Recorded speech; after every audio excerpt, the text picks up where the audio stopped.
మదన్ మోహన్ మాలవ్య ఇక్కడి నుంచి బిజాపూర్ వెళ్ళాడు. నవాబ్ దగ్గరికి వెళ్ళేసి, సార్ మేము బెనారస్ హిందూ యూనివర్సిటీ ఇలా కడుతున్నాం sir, we want donation. Bijapur Nawab కొంచెం పాలిష్డ్, ఏమల్లా నేను ఈయనండి హిందూ యూనివర్సిటీ, నేను ఈయన అన్నాడు. నో ప్రాబ్లం సార్ అన్నాడు. అయిపోయిన తర్వాత బిజాపూర్ నవాబు ఎవ్రీ ఫ్రైడే ఒక మసీద్కి వచ్చి నమాజ్ చేసుకున్న తర్వాత బయటకు వచ్చిన తర్వాత ఎవరైతే బెగ్గర్స్ కూర్చుంటారో వాళ్ళకి తలా ₹1 ఇచ్చుకుంటూ వెళ్తాడు. ప్రతి శుక్రవారం నాడు ఈయన వెళ్ళి పక్కన కూర్చున్నాడు. ఈయన ఇచ్చుకుంటా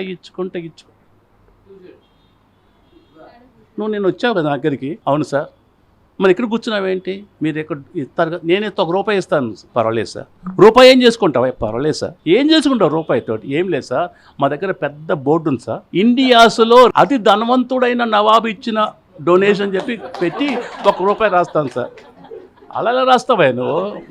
సార్ మీరు ₹1 కదా ఇచ్చేది. అందుకని అన్ని పరిస్థితులు మనకి ఎప్పుడు అనుకూలంగా ఉండవు. అనుకూలంగా చేసుకోవాలి. ఎవరైతే చేసుకుంటారో వాళ్ళు గొప్ప.